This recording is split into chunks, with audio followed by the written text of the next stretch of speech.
What's going on, everybody? So let's talk 007 First Light. I got the game last Wednesday. I beat it last night, and I went and played a little bit more because I wanted to collect my thoughts on the entire thing. For those who know me, 007 is one of my favorite franchises. I grew up watching it with my grandmother, and I actually read several of the books, particularly Casino Royale and From Russia with Love. Those two are my favorite. They're actually some of the most influential novels on my own writing. So let's talk 007 First Light.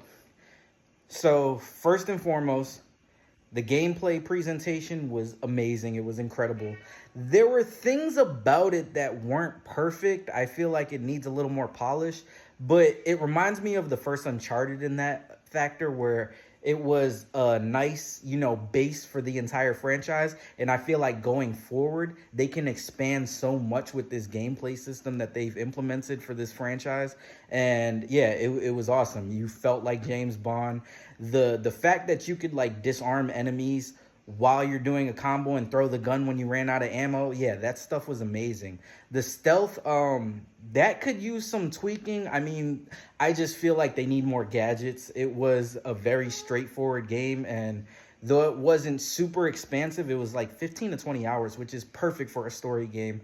Again, it just feels like, the buffer. It feels like the next one in the franchise is just going to do incredible, which I feel like it already is, because I think it sold like 2 million copies in the first 2 days or something like that, or 3 million. So to me, it was incredible. The story was incredible.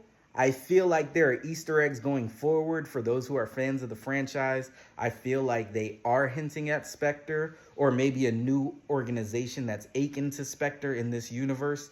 And the dynamic between Bond and all the characters, I did like the twists. There was a lot of different things from the books, but the core of Bond was just there. I know a lot of people talk about Pierce Brown and all, or Pierce Brosnan, and to me, that's not James Bond, and it isn't. If you read the books, he's not. To me, the closest rendition of James Bond is Daniel Craig, particularly Daniel Craig in Casino Royale. He just portrayed the tortured soul that Bond is in the books, and while Bond is suave, it's just there's a lot more layers to that character than the Pierce Brosnan era. I feel like if we're looking for the perfect Bond, it would be a mixture of Sean Connery mixed with Timothy Dalton mixed with Daniel Craig. But I can't think of the actor's name, but he played a perfect young Bond. This universe modernized the franchise in ways that the original Cold War era Bond from the novels isn't. So I am excited. I give the game a 9 out of 10.